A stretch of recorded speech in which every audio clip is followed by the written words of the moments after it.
Shalom, shalom, et on vous salue au nom du Seigneur Jésus-Christ. Alléluia. Amen. Jésus, Amen, est Dieu. Amen. Alléluia. Bien-aimé, que toute la gloire lui revienne encore pour l'éternité.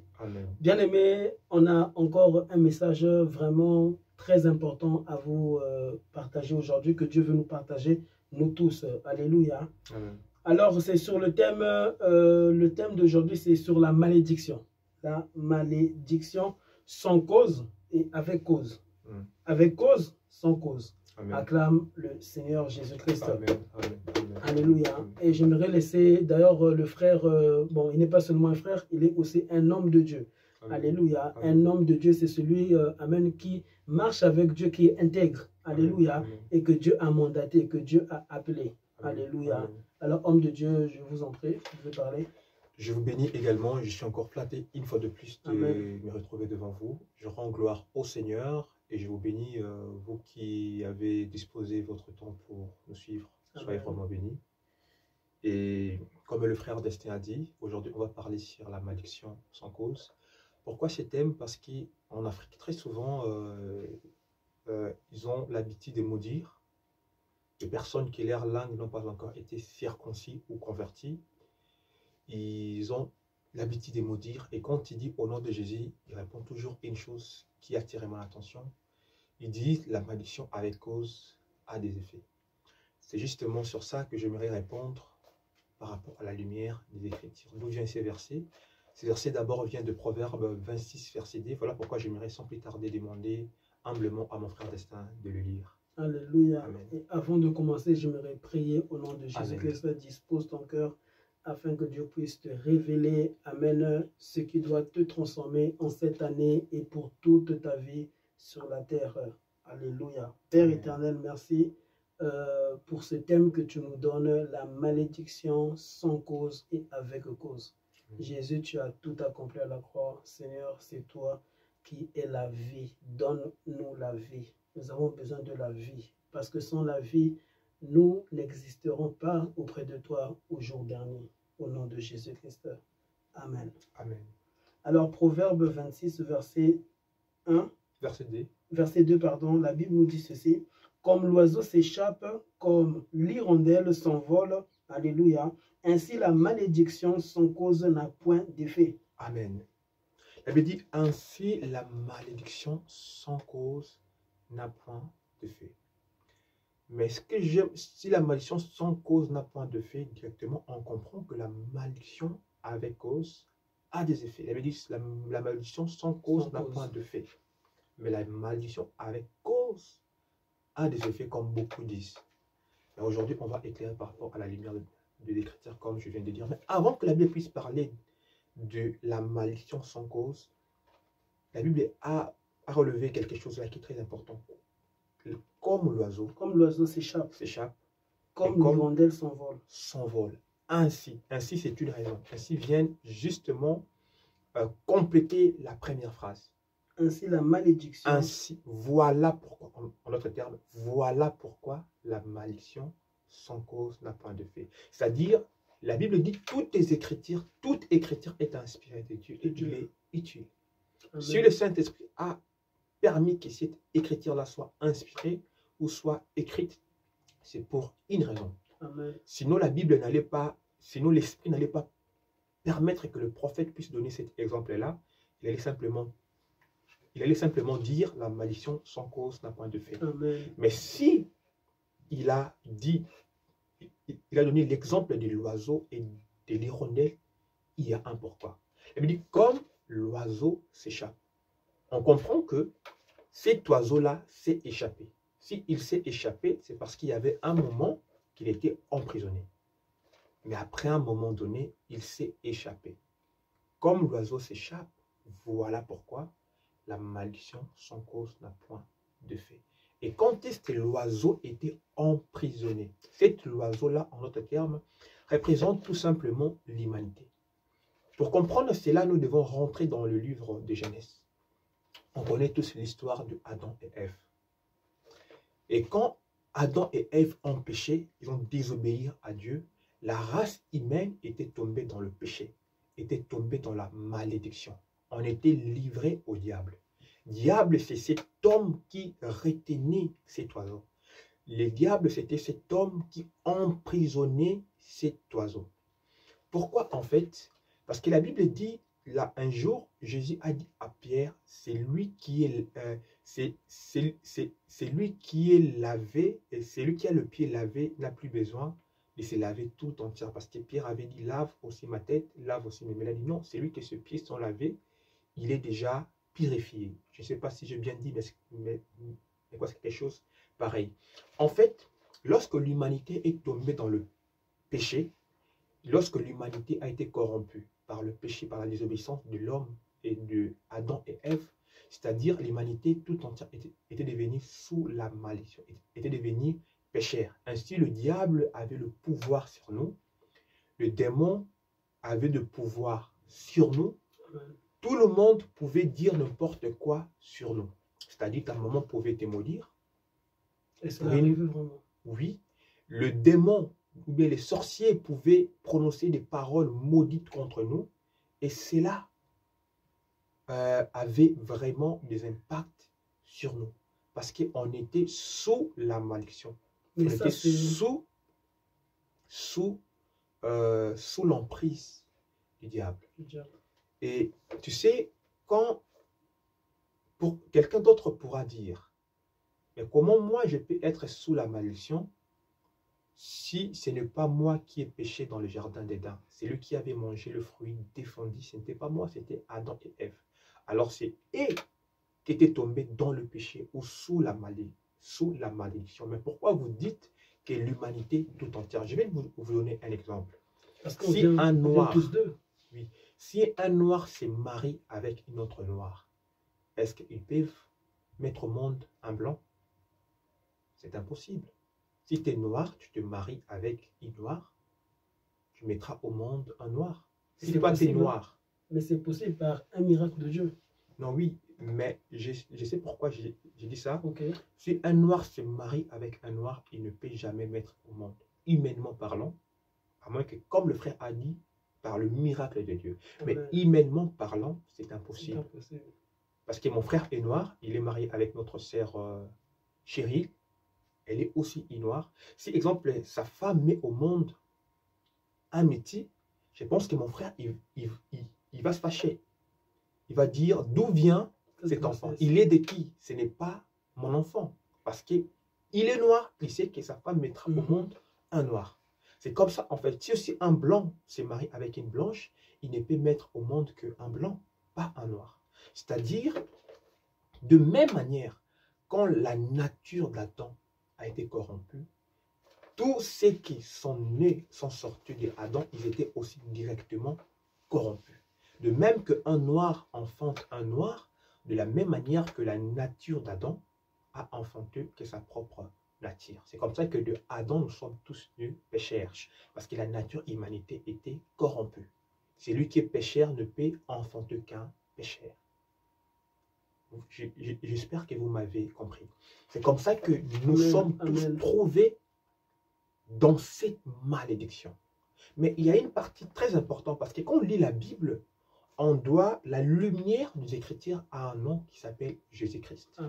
Dans Jean 5, verset 39, j'aimerais que mon frère lise. Il y a une chose très importante que la Bible dit avant que j'avance. Jean 5, verset 39. Jean 5, verset 39. 39. Oui. Je lis au nom du Seigneur Jésus-Christ. Vous sondez les Écritures parce que vous pensez avoir en elles la vie éternelle. Ce sont elles, alléluia, qui rendent témoignage de moi. Amen. Jésus a dit, vous sondez les Écritures, vous scrutez les Écritures, vous analysez les Écritures de près, Amen. Vous observez les Écritures, croyant que ces Écritures vous donnera la vie. Amen. Or, ce sont elles qui rendent témoignage de moi. C'est-à-dire, quand tu lis la Bible, quand tu lis les Écritures, si tu ne vois pas Jésus-Christ dedans, si ta pensée ne va pas vers Jésus-Christ, si cette écriture ne révèle pas Christ, alors tu lis en vain. Amen. Parce que les Écritures parlent de lui. Donc, quand nous lisons déjà Proverbe 26, verset 2, vous devrez comprendre que nous devons faire ressortir Christ.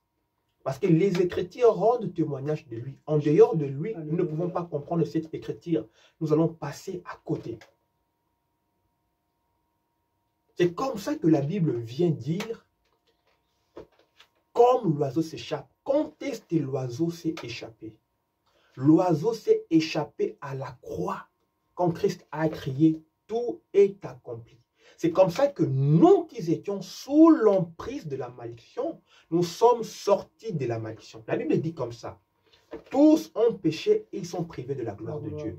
Avant la croix, nous étions tous privés de la gloire de Dieu. Nous étions maudits. Le diable avait le pouvoir sur nous. Tout le monde pouvait nous maudire. Et cela avait des effets sur nous.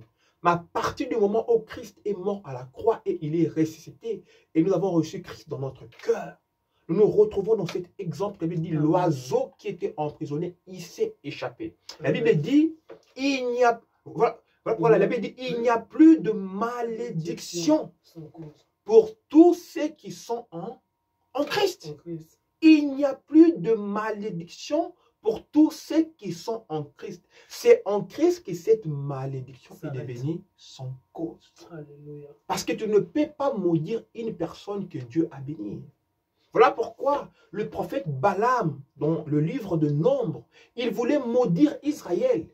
Mais il avait oublié qu'Israël était le peuple de Dieu. Parce qu'Israël veut dire peuple et elle veut dire Dieu. Au lieu de maudire, c'est la bénédiction qui était sortie dans sa bouche. Parce qu'on ne maudit pas le peuple de Dieu. Amen. Tu ne peux pas maudire celui qui a Christ. Alléluia. Et c'est en Christ que cette malédiction est devenue sans cause. Amen. Qui peut condamner celui que Dieu a justifié? Personne. Celui qui est en Christ n'est plus sous la malédiction. Parce que Christ a porté son péché. Pas seulement du passé. Il a porté son péché même de 2025. Amen. Même de 2030. Il a porté tous ses péchés parce que la vie de Christ. Pourquoi en fait? Parce que la vie de Christ, on ne peut pas... Tu sais, le sacrifice de la loi, on pouvait... parce que la Bible dit la vie est dans le sang. Mais Christ avait en lui la vie éternelle. Et quand il a versé son sang, parce que j'aimerais vous poser une question. Par la préfiguration, la Bible dit quand Adam et quand Abraham est monté avec Isaac sur la montagne de Morija, quand il a voulu tuer Isaac, l'ange l'arrêta. Et derrière lui, il y avait un bélier. L'ange dit, prends ce bélier, sacrifie-le à la place d'Isaac. Mais non, ce bélier-là venait d'où? Cette bélier-là appartenait à qui? Il était de quelle génération? Cette bélier-là n'appartenait à personne. C'est ça l'image de Christ. Il était sorti des néants. Vous voyez, Christ avait en lui la vie éternelle. Et quand il a versé son sang, c'est cette vie-là qui nous a protégés. C'est-à-dire que donc à partir du moment où tu as accepté Christ, même tes péchés de 2024 est déjà pardonné. Christ l'avait déjà crucifié à la croix. Vous voyez? Parce que la vie de Dieu est en nous. J'ai une question.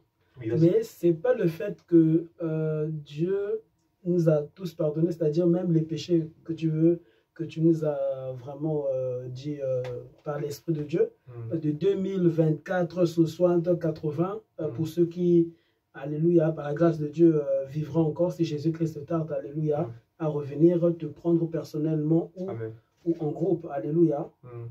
Cela ne signifie pas que tu dois fermer les yeux sur les péchés qui t'entourent.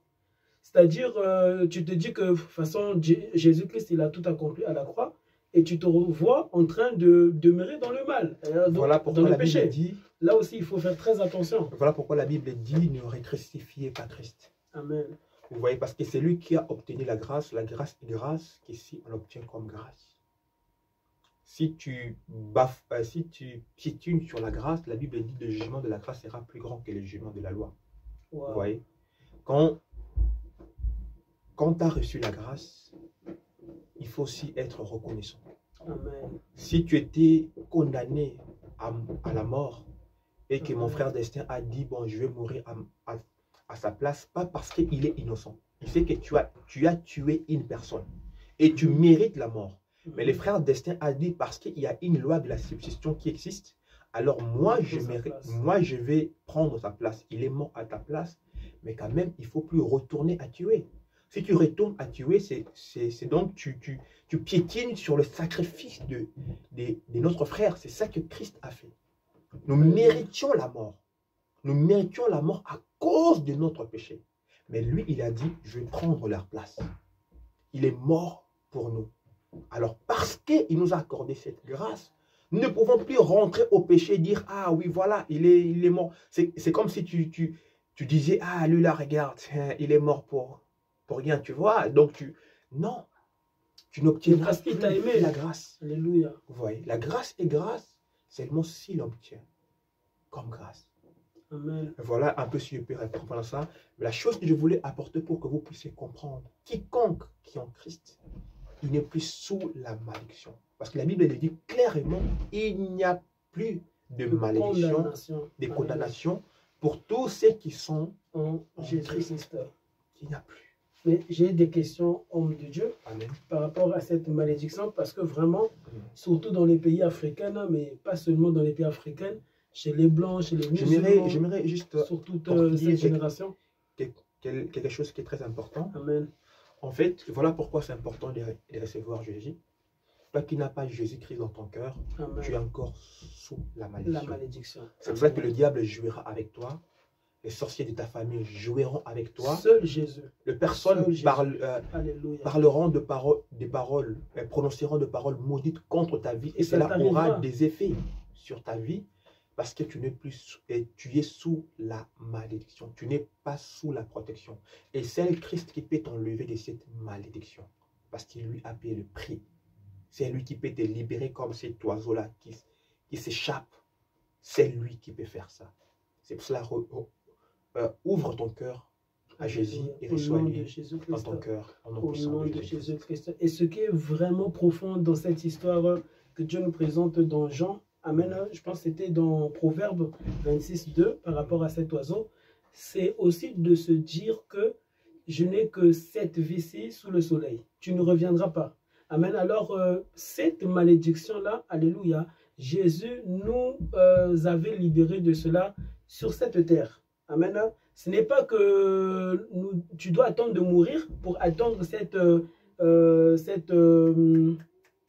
délivrance-là. Alléluia. Cette délivrance-là de ta vie, de cette malédiction par rapport à Lucifer, par rapport à Satan, alléluia, qui avait pris contrôle, c'est-à-dire sur l'homme Adam, devait se faire sur la terre.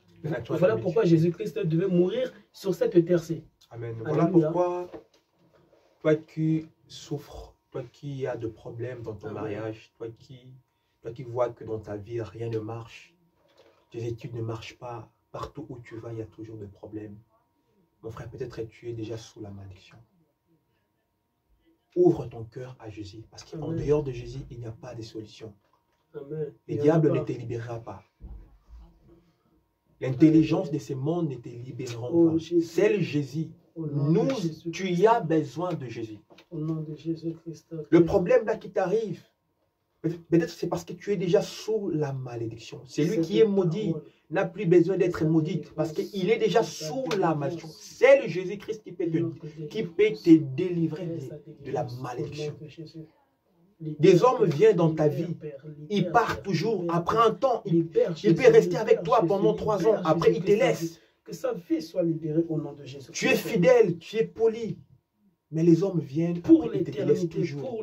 Peut-être ta vie est sous la malédiction. Tu as besoin de Jésus.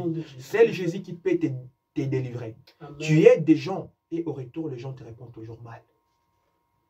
Et c'est toujours la même chose. C'est toujours la même chose. Tu te poses des questions. Tu ne comprends pas pourquoi. Peut-être ta vie est sous la malédiction. C'est Jésus qui peut te délivrer de ça. Dans ton mariage, peut-être qu'il n'y a personne qui a réussi. Il n'y a que la souffrance. Il n'y a que la souffrance. Tu regardes dans ta famille, peut-être tout le monde qui se sont mariés sont toujours divorcés. Personne n'est arrivé jusqu'à licencier. Dans votre famille, il y a que souffrance. Tu regardes. Même dans la famille, ceux qui sont perdus de souffrance. Peut-être que vous êtes sous la malédiction. Père, peut-être que le diable a le pouvoir sur vous. Tu avais libéré les Illuminati, tu avais libéré les C'est Jésus qui peut vous délivrer. Tu avais libéré les charlatans, tu avais libéré les rose-croix. Et les personnes qui leur vie ne marchent pas. Tu regardes autour de toi, c'est vraiment souffrance. Tu dis, mais ça, c'est impossible. Ma voisine. Il y a des familles que, même pour trouver de pain à manger, le pain, c'est du luxe. Tu avais libéré, Seigneur, ces hommes. C'est du luxe. Tu regardes vraiment votre famille, tu dis, mais moi, c'est quoi? Ces hommes, Père, de la croix. Et de personnes qui ont de limites. Que le diable a tracé de limites dans leur vie. Il peut toucher 9000. Mais s'il veut juste atteindre 10 000, il faut que quelque chose arrive pour qu'il rentre encore dans 5 000.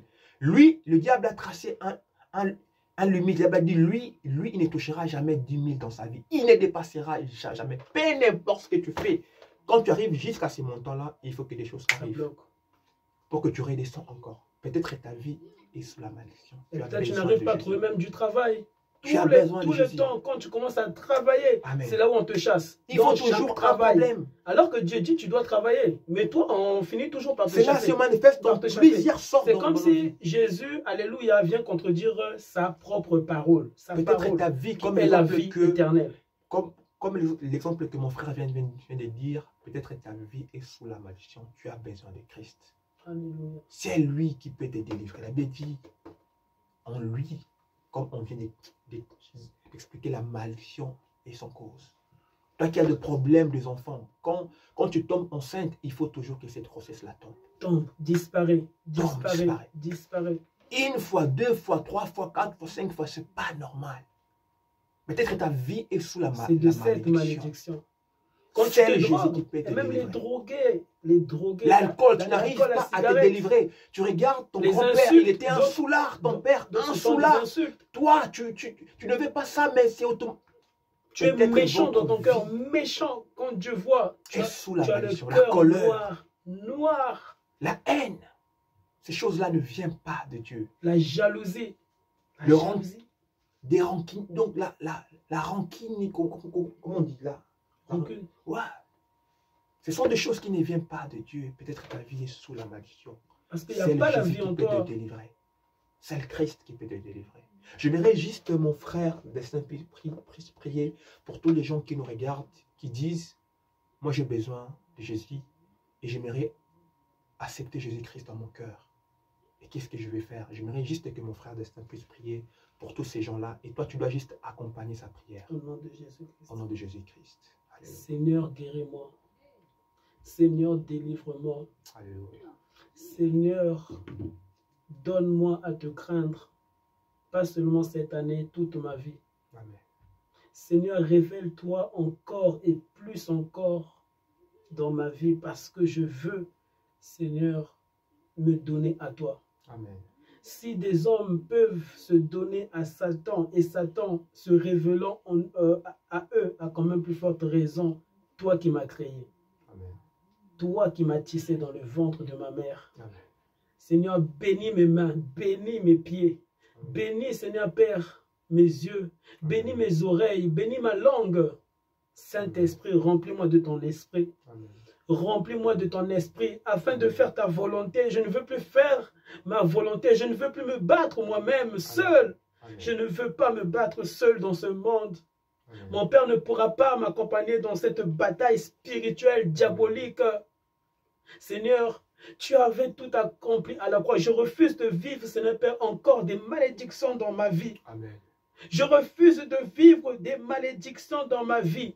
Car si je vis certaines malédictions dans ma vie, cela poursuivra aussi mes enfants. Je refuse que mes enfants puissent vivre aussi, Seigneur, ces malédictions-là.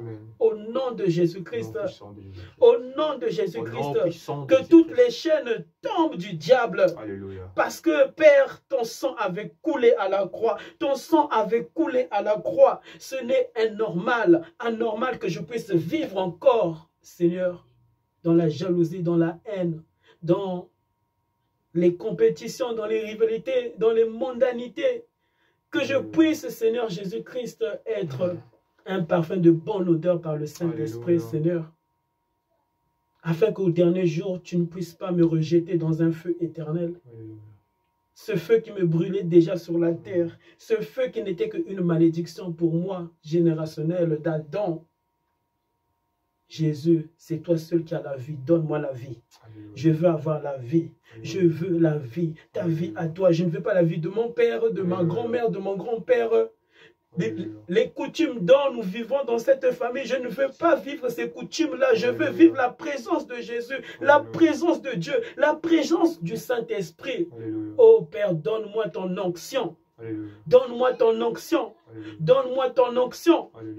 Et que cette onction ne puisse détruire, Seigneur Père, ceux qui m'entourent. Que cette onction ne puisse, Seigneur Père, aussi me détruire. Seigneur, je veux marcher fidèlement à toi. Fidèlement à toi. De jour en jour. De jour en jour, je veux être intègre dans toutes choses dont tu annonces dans ta parole. Seigneur, merci pour ce message parce que, Seigneur, ce message m'était destiné. Et à partir d'aujourd'hui, je te donne ma vie. Seigneur, utilise-moi comme bon te semble. Pas comme bon me semble ou comme bon semble mon mari ou pas comme bon semble ma femme ou mes parents ou mes amis, mes camarades. Je veux me séparer de ce monde. J'en ai assez de vivre toujours les hommes, d'entendre les hommes. Je veux vivre ta main. Je veux vivre ta gloire. Je veux vivre ta gloire, ta vie, Jésus. Seigneur, si Jésus, tu as pu me délivrer à la croix, c'est qu'aujourd'hui je suis libéré et je le crois. Alléluia. Je le crois.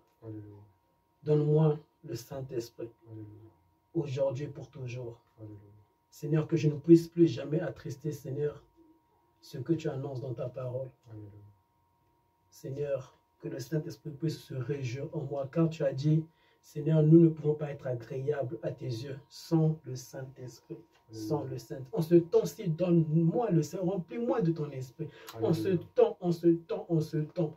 Si déjà au temps de Adam, Seigneur, ces personnes avaient besoin de la présence de Dieu, du Saint-Esprit, j'en ai plus que besoin, Seigneur, que Adam en avait besoin. Au nom de Jésus-Christ, je suis libéré, sauvé par grâce, une grâce imméritée. Même d'écouter l'évangile, c'est une grâce imméritée. Oh Père, tu m'as choisi, Seigneur, de pouvoir simplement entendre, car même il y a des personnes qui peuvent même plus entendre. Rien que le fait d'entendre est une bénédiction. Mais comment tu peux entendre et ne pas obéir au Saint-Esprit, ne pas obéir à Jésus, ne pas être intègre, ne pas se prosterner, ne pas crier, ne pas hurler, ne pas jeûner, ne pas prier des heures et des heures. Toi, tu peux voir, mais il y en a qui ne peuvent plus voir, qui ont été aveuglés par des sorciers, qui ne peuvent plus entendre, qui ne peuvent plus marcher, qui ne peuvent même plus dormir jour comme la nuit. Des malédictions, des malédictions. Oh Jésus, merci. Libère ces hommes des malédictions, car tu viens de me libérer de cela. Au nom de Jésus. Que je puisse être une source de bénédiction pour mon prochain, pas une source de malédiction. Parce que, Seigneur, tu m'as donné la vie. Alléluia. Éternelle. Amen. Amen. Car la vie éternelle commence sur la terre. Alléluia. Amen. Et que Dieu après ta mort. Alléluia. Si vous avez été touché par cette vidéo, n'hésitez pas de le partager. Encore une fois de plus, c'est votre frère, le frère Samuel de Jésus et le frère Destin. Que Dieu vous bénisse au nom de Jésus-Christ. Amen. Amen.